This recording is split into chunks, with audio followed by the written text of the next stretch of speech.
నమస్కారం, welcome to I dream. ధర్మ మార్గం విత్ విజిత కార్యక్రమానికి స్వాగతం. ప్రస్తుతం నాతో పాటు ఉన్నారు డాక్టర్ నిర్మలమ్మ గారు లక్కరాజు, సామాజిక ఆధ్యాత్మికవేత్త. అమ్మని పెద్దగా పరిచయం చేయాల్సిన అవసరమే లేదు. అమ్మ గురించి మీకు అందరికీ తెలుసు. మనం ఆల్రెడీ అమ్మతో ఎన్నో ఎపిసోడ్లో మాట్లాడుకోవడం జరిగింది. ప్రస్తుతం నేను అమ్మతో మాట్లాడబోయే విషయం ఏంటి అంటే, మనకు మహిళా దినోత్సవం రాబోతోంది. నిజంగా ప్రస్తుత రోజుల్లో మహిళకు దక్కాల్సిన విలువ దక్కుతోందా అని అంటే అదొక క్వశ్చన్ మార్క్ లాగానే ఉంది. అసలు ఆ విషయాలన్నీ కూడా ఇప్పుడు అమ్మతో మాట్లాడి క్లియర్గా తెలుసుకునే ప్రయత్నం అయితే చేద్దాం. ఇంకెందుకండి ఆలస్యం, అమ్మతో మాట్లాడేద్దాం. అమ్మ నమస్తే. నమస్తే. మహిళా దినోత్సవం రాబోతుంది కదమ్మా. సూపర్. అయితే ప్రస్తుత రోజుల్లో అంటే మనకు పురాణాల నుంచి తీసుకుంటే కూడా మహిళలకు ఎంతో ప్రాధాన్యత, ఎంతో విలువ, ఎంతో గౌరవం అవన్నీ కూడా మనం వింటూనే ఉంటాం పెద్దవాళ్ళ మాటల రూపంలో. కానీ ప్రస్తుతం ఆ విలువ లేదేమో అనిపిస్తోంది. అంటే ఒక పని చేసే దగ్గర ఒక ఆడ మనిషి ఉంది అనగానే ఒక చిన్న చూపు. పని చేసే దగ్గర ఎందుకమ్మా, మామూలుగా మన ఇంట్లో మనకే ఎంత సంపాదించినా, ఇంట్లో పని బయటి పని ఎన్ని చేసినా కూడా మన ఇంట్లో వాళ్ళ దగ్గరే మనకు విలువలేని మహిళలు కూడా చాలా మంది ఉన్నారు. అందుకని చెప్పి అసలు ఏంటి ఈ మహిళా దినోత్సవం సందర్భంగా మన విశ్వ నియమాల్లో ఏముంది అసలు మహిళల గురించి ప్రత్యేకించి తెలుసుకోవాలని ఉందమ్మా నాకు. ఈ విశ్వం అనేది పూర్తిగా రెండుగా ఉంది. స్త్రీ పురుషుడు రెండూ కలిసి ఉన్నాయి. కానీ మేల్కు ఈగో ఎక్కువ. పుట్టుకతోటి ఒక గడ్డి ముక్కనట, గడ్డినట, నువ్వు మొగ అనగానే అది గడ్డి నిలబడి ఉంటుందట. స్త్రీ అంటేనే పడుకొని ఉంటుందట. అది జీన్స్లోనే ఉంది నాన్న. ఇంకొకటి ఏంటంటే, మన హిందూ సంప్రదాయం ప్రకారము ఆడది అంటే అణగదొక్కబడినటువంటి భావనలు. అరే మగపిల్లగాడ నువ్వు కంచమాడబడి చెల్లెలు వచ్చి కడుగుతుంది, ఏందే మొగరాయిలాగా బయటకు పోతున్నావు సాయంత్రం 5 నాడు ఇంట్లోకు అంటే, వాడేమో రాత్రి 11కు వచ్చినా ఏమన్నారు. ఈ పిల్లని మాత్రము ఏ స్వతంత్ర భావనతో బతకడము చిన్నప్పటి నుంచి అలవాటు చేస్తారు నాన్న. అలవాటు. ఇప్పుడు భార్యాభర్తలు అప్పటి కాలంలో అంటే ఆడవాళ్ళు బయటికి వెళ్ళేవాళ్ళు గారు. ఇప్పుడు మరి ఉద్యోగాలు చేస్తూ ఆడవాళ్ళు బయట నుంచి వచ్చిన తర్వాత, మొన్న ఒక అమ్మాయికి ఫోన్ చేసింది. She is a doctor. ఆమె ఉద్యోగం చేసి వస్తే వాళ్ళ అత్త మామనే ఉంటాడట. 6 నెలలు మొగుడు బయట ఉంటాడట. 6 నెలలు ఈ పుట్టింట్లో భార్యతో ఉంటాడంట. ఉండి అతను పోలీస్ ఆఫీసర్. వాడు అంటే ఏదో చెప్పకూడదు అంత పబ్లిక్గా కేసులు, వాళ్ళ జీవితాన్ని నేను బయటపెట్టడం భావ్యం కాదు. కానీ ఆ అమ్మాయి చెప్పుకొని ఏడ్చింది ఏంటి తెలిసినా, డాక్టర్గా ఉండి చాలా బీద ఫ్యామిలీలో ఏదో ఇట్లా పెళ్లి జరిగింది కాబట్టి వాళ్ళ అత్తామామనంట గిన్నెలు దోము అంటాడంట. కడిగిన గిన్నెలే మళ్ళీ కడగమంటారంట. ఆరేసిన బట్టలు మళ్ళీ నీళ్ళల్లో పిండి ఆరే అంటాడంట. ఊడ్చిన ఇల్లును 3 సార్లు ఊడమంటాడట అత్తామామ ఇద్దరు. సాయంత్రం రాగానే వంట చెయ్యి అంటారంట. అమ్మా, నా భర్తతో సుఖపడాలనుకున్నా, నాకింత స్వతంత్రత ఉంది, నాకు మొగుడు కావాలి, ఇవన్నీ ఇంకెన్నాళ్ళు భరించాలని ఎక్కెక్కేడ్చింది. నేను తిట్టాను, మొగుడు నిడిచిపెట్టి పోవే హ్యాపీగా, నువ్వు థాట్ చేంజ్ చేసుకో. కానీ ఆ అమ్మాయి చెప్పడం ఏంటి తెలిసిన, నాకు అతనే కావాలి, నాకు అతనితోటే జీవితం గడపాలని ఉంది. అంటే మానసికంగా ఆ అమ్మాయిని ఎమోషనలైజ్ చేసి వదిలిపెట్టాడు అబ్బాయి. అది శారీరక బలహీన మహిళ కాబట్టి అతను బ్లాక్మెయిల్ చేస్తున్నాడు అమ్మాయిని. మెంటల్గా ఆ అమ్మాయి వెళ్ళలేదు, ఇక్కడ అతనితోటే ఉండాలని తాపత్రయపడుతుంది. వాళ్ళు ఎన్ని కష్టాలు పడ్డా, డాక్టర్ అయినా ఇంజనీర్, మాకు తెలిసిన డాక్టర్లు ఎంతోమంది సూసైడ్ చేసుకొని చనిపోయారు. ఎందుకంటే మేల్ ఈగోను టాలరేట్ చేయలేక, ఎందుకంటే ఈమె టాలెంట్ను అతను యాక్సెప్ట్ చేయడు కాబట్టి. ఇంకొక కొన్ని కేసులు ఎలా ఉంటాయో తెలుసు నాన్న, శారీరకంగా కొంత ఏజ్ తర్వాత ఇప్పుడున్న సాఫ్ట్వేర్ రంగంలో మొగతనం అనేది ఉండదు. వాడికి పెళ్ళాం కావాలనే కోరికలు చచ్చిపోతున్నాయి, వీర్యకణాలు నశించిపోతున్నాయి మగవాళ్ళకు, ల్యాప్టాప్ల వల్ల, వేడి వల్ల, వాటర్ డెఫిషియన్సీ వల్ల.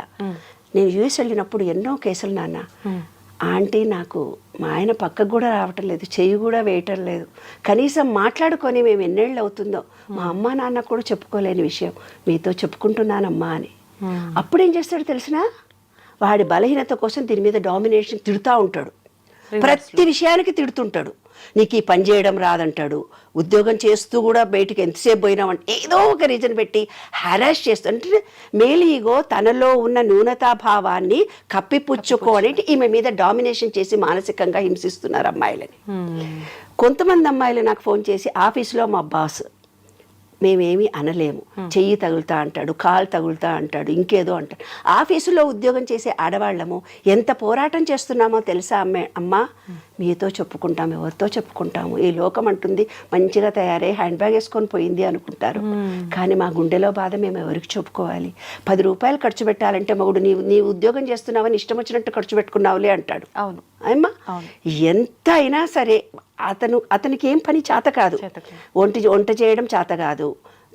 ఎందుకు మరి ఇద్దరు ఉద్యోగాలు చేసుకొచ్చుకున్నప్పుడు అయ్యో పాప నా భార్య అలసిపోయిందని ఏ టీవీలో కూడా చూపించరు. ఎందుకే చూపించారు? అదేంటి మొగాడు పని చేస్తున్నాడా, అబ్బాయి నీ ఆయనతో పని, ఉద్యోగం చేసే ఆడవాళ్ళు కూడా ఇలాగే అంటున్నారు నాన్న. నాకు విచిత్రంగా అనిపిస్తుంది. మేల్ అయితే ఏముంది, ఫీమేల్ అయితే ఏముంది, గిన్నెలు దోమితే తప్పేమి, ఇల్లు ఉడిస్తే తప్పేంటిది? తన భార్యకు, తన కుటుంబానికి, తన పిల్లలకే కదా చేసేది. మరి ఈమె కూడా ఉద్యోగం చేస్తోంది కదా, ఇల్లు ఉడ్చుకుంటే తప్పేమొచ్చింది, గిన్నెలు తోమితే తప్పేమొచ్చింది?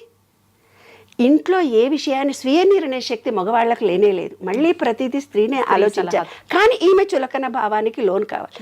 మాకు తెలిసిన ఒక ఫ్యామిలీలో నాన్న, అత్తగారు అందరు వస్తారు, కూర్చుంటారు, ఉయ్యాల వాళ్ళందరూ పెక్కాడుకుంటూ కూర్చుంటారు మంచిగా. ఈమె వంట చేసి చేత కాకుండా అన్నీ చేసి ఉతిరికొస్తే, ఏ వంట చేసినావు, ఇందులో పప్పు లేదు, ఉప్పు లేదు. అందరు ఎదుగు కళ్ళ నీళ్ళు పెట్టుకొని ఏడ్చేటట్టుగా, అందరు ఎదురుగా ఏడవదు కదా. మనసులో ఏమనుకుంటుంది, 40-50 ఏళ్ళు కాపురాలు చేసి వియాల ఎదురు కూడా నేను అవమానాల పాలవుతున్నానని ఆమె హృదయం ఎంత బాధపడి ఉండాలి నాన్న. వాస్తవం. కన్నీళ్లతో చెప్పుకోలేని అంశాలు ఇవన్నీ. మన విశ్వ నియమాలతో నేను రీసెర్చ్ చేసి చూసినప్పుడు నాకు అర్థమైంది ఒకటే. ఒక వ్యక్తి దారిలో పోతూ ఉన్నాడంట. పోతూ ఉంటే ఒక డైమండ్ దొరికింది, ఏదో రాయి లాంటిది ఒకటి దొరికింది. దొరికితే అది ఏమిడదో అని చెప్పేసి చెత్తకాయలు అమ్ముకునేవాడు ఉంటాడు కదా, ఆయన దగ్గరికి పోయి, ఇదో ఈ రాయి దొరికింది, ఇదేమన్నా తీసుకుంటా ఉంటే, 10 రూపాయలు ఇస్తా పో అన్నాడంట. 10 రూపాయలైనా అని వద్దు అనుకొని ఏం చేసిండట, కొంచెం ఎక్కువ ఇస్తే బాగుండు కదా, నాకు ఇవాళ అన్నం గిన్నె వండుకునే పైసలు కావాలనుకొని ఒక కోమట ఆయనకు అమ్మాడంట. ఆ కోమట ఆయన దాన్ని తీసుకుపోయి ఒక మార్వాడి షాప్ ఆయనకు చూపించిండట. మార్వాడి షాప్ చూపిస్తే 500 కోట్లో ఎంతనో ఇస్తానన్నాడట. 5 కోట్లో ఏమో ఇస్తానన్నాడు. అబ్బో ఇదేదో బాగానే ఉంది, వీడేదో నన్ను మోసం చేస్తున్నాడని బంగారం షాప్ ఆయన దగ్గరికి, డైమండ్ చేసే ఆయన దగ్గర తీసుకెళ్ళాడట. ఆ డైమండ్ చేసే మార్వాడికి అమ్మాడంట వీడు. మార్వాడి వాడి దగ్గర 5 కోట్లు తీసుకొని వీడు అమ్మేసిన తర్వాత వాడేం చేసిందంటే డైమండ్ వాడి దగ్గరికి వెళ్ళాడంట. ఆ రాయిని తీసుకొని డైమండ్ వాడు 500 కోట్లు ఇచ్చాడంట. అంటే మహిళ అనేది కూడా ఒక డైమండ్ లాంటిది నాన్న. ఈ చెత్తబుట్ట లాంటి వాడు సమాజం, అత్తలు, కోడళ్ళు, పక్కన ఉండేవాళ్ళు, ఆఫీసులో ఉండేవాళ్ళు 5 రూపాయల విలువ ఇచ్చే మాట్లాడతారు నాన్న.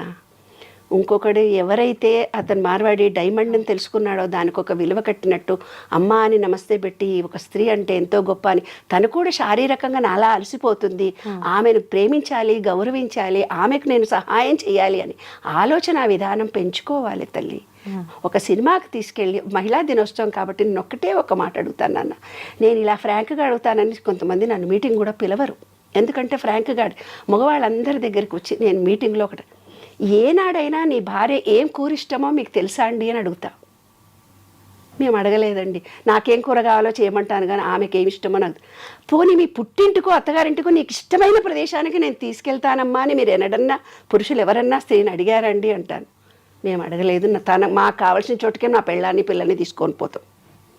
ఇదమ్మా మహిళ అంటే. మనం ఎంతో ఎత్తుకు ఎదిగాము, ప్రపంచాన్ని సాధిస్తున్నాము, కానీ మన విలువ, గౌరవము తెలుసుకునే మనుషులు ఈ విశ్వంలో ఉంటారు. అప్పుడే ఈ జనరేషన్లో మార్పులు కలుగుతాయి. నీవు ప్రేమ ఇస్తే ప్రేమ వస్తుంది. నేను ఒక స్టోరీలో కూడా ఇంతకు పూర్వమే వీడియోలో చెప్పాను, తండ్రి ఎలా భార్యను చూసుకుంటాడో వాళ్ళ పిల్లలు కూడా అలాంటి భర్తలే వస్తారు. నువ్వు హెరాస్ చేస్తే హెరాస్ చేస్తారు. నీ పెళ్ళానికి డైవర్స్ ఇచ్చేదాకా నీవు ఇబ్బంది కలిగిస్తే నీ బిడ్డలకు కూడా డైవర్స్ వస్తుంది. కాబట్టి ప్రతి పురుషుడికి ఈ విశ్వ నియమాల్లో మనం ఏమిస్తే, చర్య ఈజ్ ఈక్వల్ టు మైనస్ ప్రతిచర్య. అప్పటి కాలంలో చెప్పేవాళ్ళు పూర్వజన్మలో ఎప్పుడో వస్తుందని. పూర్వజన్మలో రాదు, ఇంకోటి రాదు, కంపేర్ చేయకండి, ఈ జన్మ ఈ లోపటినే వస్తుంది. నాకు ఇప్పటికీ అర్థం కాలేదు. పోల్చుటెందుకు?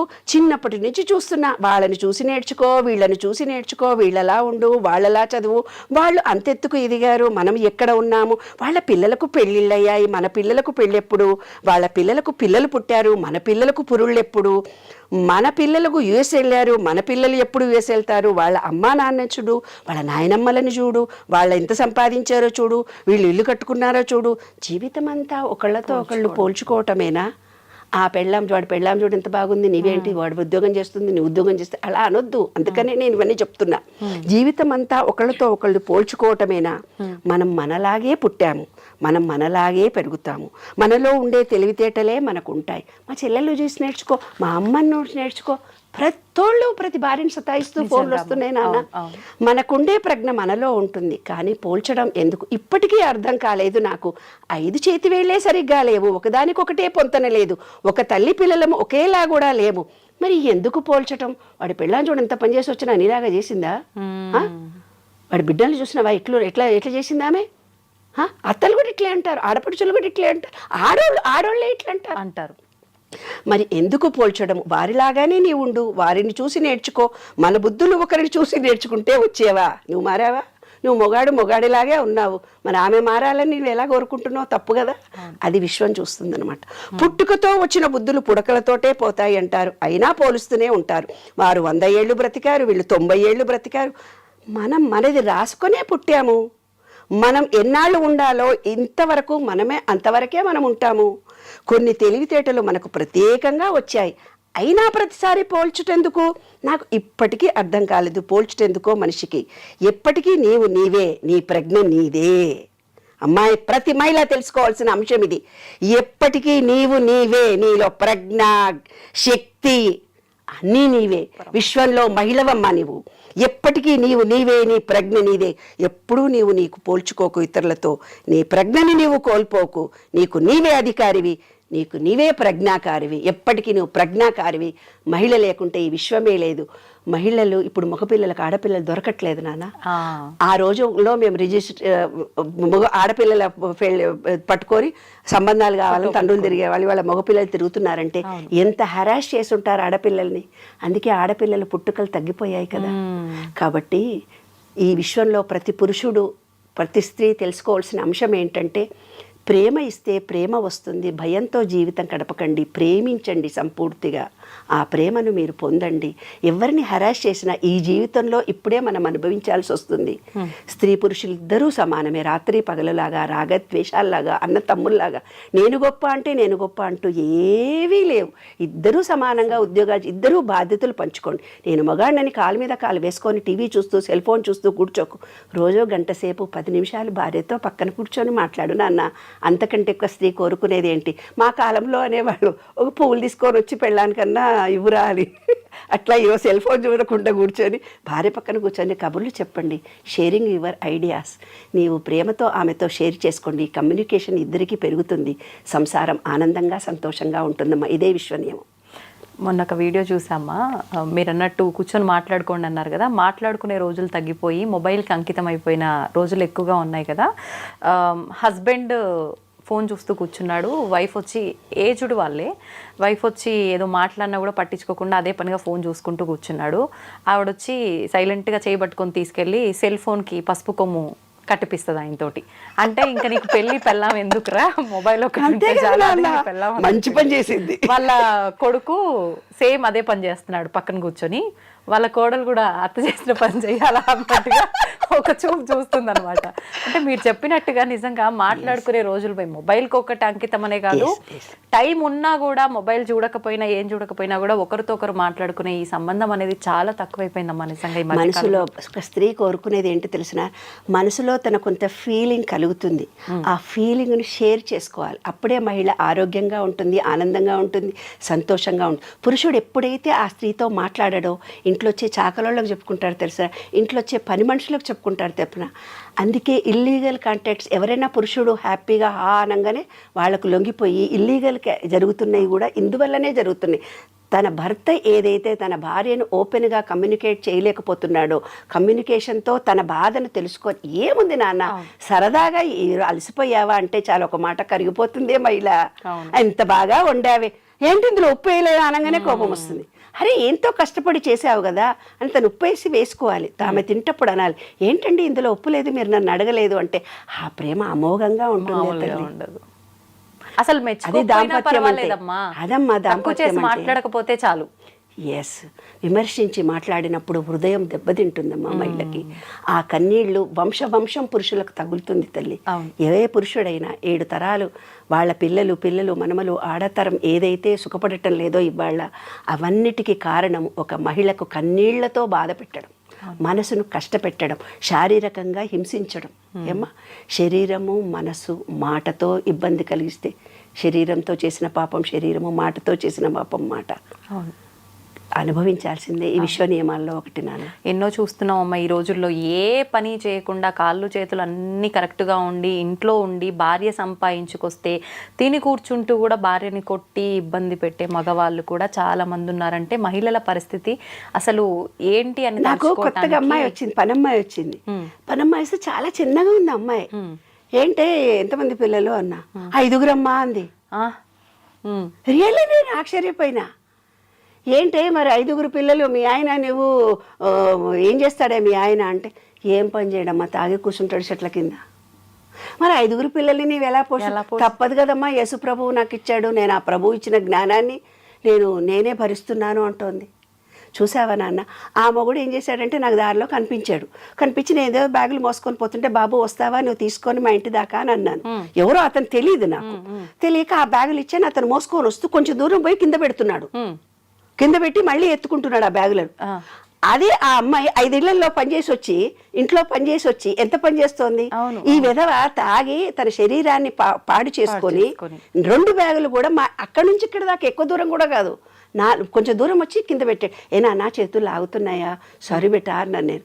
అంటే అవునమ్మా అంటున్నాడు. అంటే గుండ్రాయి ఏమన్నా మా భర్త అని చెప్పినాక, అదేంటే గుండ్రాయిలా బాగానే ఉన్నాడు కదే, బ్యాగులు కూడా మైలే, అంతే అమ్మ తాగి చచ్చిపోతున్నాడు ఆడు అని చెప్తా. అట్లా ఊర్లలో కూడా నాన్న సంసారాలు విచ్ఛిన్నం కావడానికి ఈ డ్రింక్సే కారణం. ఏంటంటే అప్పుడు మగవాళ్ళు ఒక్కళ్ళే తాగేవాళ్ళు, ఇప్పుడు ఆడవాళ్ళు కూడా తాగుతున్నారు. మగ మొత్తం తాగేసరికి ఎంత పిల్లల పోషణ రక్షణ కరువైపోతుంది. కాబట్టి ప్రతి వాళ్ళు కూడా భార్యలను ప్రేమించండి. డ్రింక్స్కి కానీ వేరే అలవాట్లకు లోను కాకుండా, కుటుంబం అనేది మన భారతీయ సంస్కృతిలో ఎంతో గొప్పది. ఈ కుటుంబ వ్యవస్థ అనేది చాలా గొప్పది. ఈ కుటుంబాలు చిన్నాభిన్నం కాకుండా ఉండడానికి మీ వీర్య కణాలు స్త్రీ లక్షణాలు, పురుషుడికి పురుష లక్షణాలు. నీరు ఎక్కువ తాగండి. నీరు ఎక్కువైతే తాగుతారో వాళ్ళకి భార్యాభర్తల అనుబంధాలు ప్రేమలు పెరుగుతాయి, రిలేషన్షిప్ పెరుగుతుంది. కాబట్టి వాటర్తో అనుబంధాన్ని పెంచుకోండి. విశ్వ నియమాల్లో అదొకటి. స్వాదిష్టాన చక్రం వీక్గా ఉంటే సంసారాలు చిన్నాభిన్నం అవుతాయి. ఆ స్వాదిష్టాన చక్రము అంటే నీరు తాగాలి కరెక్ట్గా. 72% వాటర్ మన బాడీలో లేకుండా డీహైడ్రేషన్ కలిగినప్పుడే రిలేషన్షిప్స్, మొగడికి వీర్యం ఉండదు, మగపిల్లలకి, ఆడవాళ్ళకు కూడా ఆడతనం ఉండదు. కాబట్టి అన్యోన్యత ఉండాలంటే నీటితో అనుబంధము. చక్కగా స్విమ్మింగ్ పూల్లో కూడా కాసేపు ఉండండి, నీళ్లతో 2 పూటలా చక్కగా స్నానాలు చేయండి. సఫిషియెంట్గా మీరు మీ పిల్లలు తగినంత నీరు తాగండి. నీరు అనేది అనుబంధము, రిలేషన్షిప్. అదే విశ్వరూప దాంట్లో చూపిస్తారు చూడన్నాను. విష్ణువు పడుకొని ఉంటాడు, లక్ష్మీదేవి కూర్చొని ఉంటుంది. విష్ణువు అంటే గాలి, లక్ష్మి అంటే నీరు. ఇప్పుడు ఏదో చూపించేసి అమ్మగా ఆయన పడుకొని ఉంటాడు, ఆమె కాళ్ళు అవుతుంది, అదంతా ఉత్తుగా ఇమేజ్ చేసుకున్నటువంటి అంశాలు.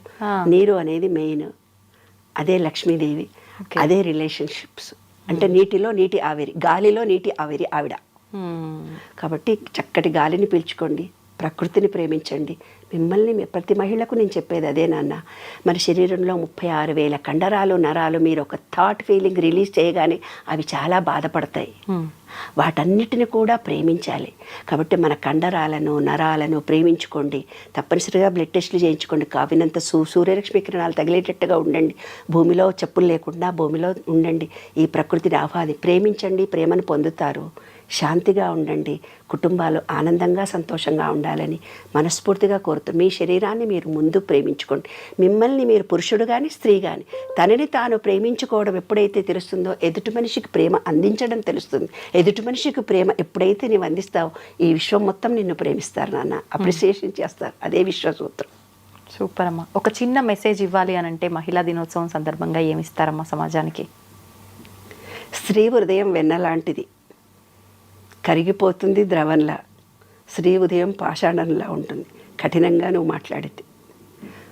గుప్పిడి మూసిందంతేలేమ్మా. ఆ సముద్రం అక్కడ ఒక మహిళ హృదయము గుండె బద్దలైంది, అక్కడ సునామీ వచ్చింది అని రాశారు. ఈ విశ్వంలో ఒక్క మహిళలు బాధపడుతూ ఉంటే అక్కడ సునామీలు వస్తాయంట. అంత గొప్ప శక్తిమంతురాలమ్మ మహిళ అంటే. అమ్మవారి స్వరూపం మహిళ. స్త్రీలను గౌరవించాలి, ప్రేమించాలి. ఆడపిల్లలే మహాలక్ష్మీదేవులు, పాజిటివ్ ఎనర్జీ తల్లి. మగవాడంటే నెగటివ్నే, స్త్రీనే పాజిటివ్. కాబట్టి ప్రతి స్త్రీ ఆనందంగా సంతోషంగా ఉండాలి ఎప్పుడు. నిజంగా చాలా మంచి మాట చెప్పారమ్మా. కానీ ప్రస్తుతం ఆడపిల్ల లేనిది, అసలు ఆడ మనిషి లేనిదే అసలు ఈ సృష్టే లేదు. అట్లాంటిది ఆడపిల్ల అని తెలియగానే ఎంతోమంది వద్దు అనుకుని. వద్దు అనుకోవడం ఏంటమ్మా, ఓట్లగిం చేస్తారు మా ఊర్లలో అయితే. అయ్యో, ఓట్లగిం చేసి చంపేస్తారు. ఆడపిల్ల పుట్టిన ఆడే ఓట్లగిం చేతురే అని నేను పాటలు రాశాను. ఆడపిల్ల పుట్టిందని కడుపులు దించేసి వస్తారు. ఎందుకంటే ఈ రోజుల్లో టెక్నాలజీ పెరిగిపోయింది కాబట్టి, అందుకే ఎవరికి మగాళ్ళకి ఆడపిల్లలు దొరకట్లేదు. ఒక స్త్రీ సంతానాన్ని మీరు ఎప్పుడైతే హత్య చేస్తారో ఇంకా తర్వాత తరాల వాళ్ళందరికీ ఆడపిల్లలతో హింసించబడతారు. ఆ వంశమంతా స్త్రీ శాపం ఉంటుంది. పసిబిడ్డను 3 నెలల కడుపుని తీసేసినా కూడా అది బాధపడుతుంది. అది కూడా హత్యనే. ఏ రకంగా చేసినా హత్యనే. చెట్ల కింద పడేసినానంటారు, ఇంకెక్కడో పడేసినామంటారు, పిల్లల్ని వదిలిపెట్టిపోతున్నారు. ఇవన్నీ ప్రకృతికి విరుద్ధంగా జరుగుతున్న అంశాలు. కాబట్టి మనకు ఏదైతే భగవంతుడు ఇచ్చాడో అది మన కోసమే ఇచ్చాడు, దాన్ని యాక్సెప్ట్ చేయాలి. కొంతమంది ఫోన్ చేసి మాకు చాలా కష్టాలు, నేను ఏడుస్తారు.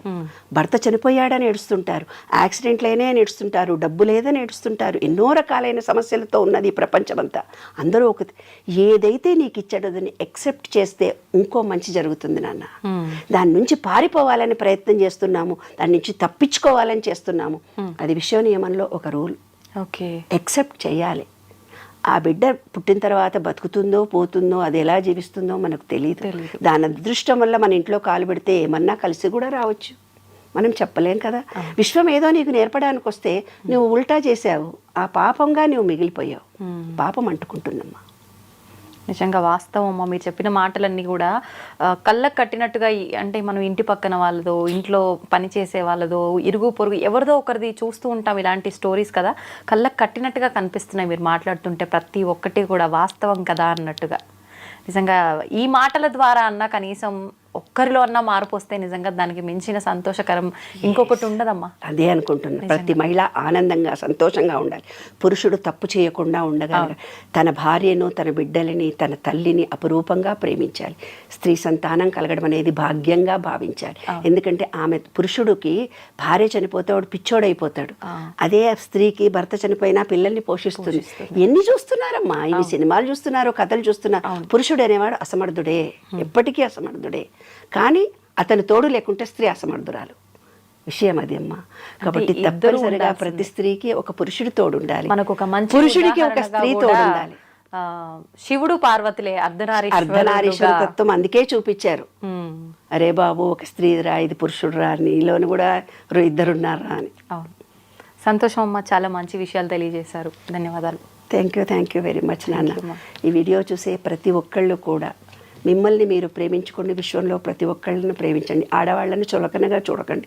ఆ వజ్రంలాగా ఉండే వాళ్ళని వజ్రము విలువ కలిగి ఇచ్చినట్టయితే కనుక మీరు గొప్పవాళ్ళు అవుతారు. ఎందుకంటే ఆ వజ్రము విలువ తెలుసుకున్న మనిషి ఆమెతో అలా ప్రవర్తించి మాట్లాడతాడు.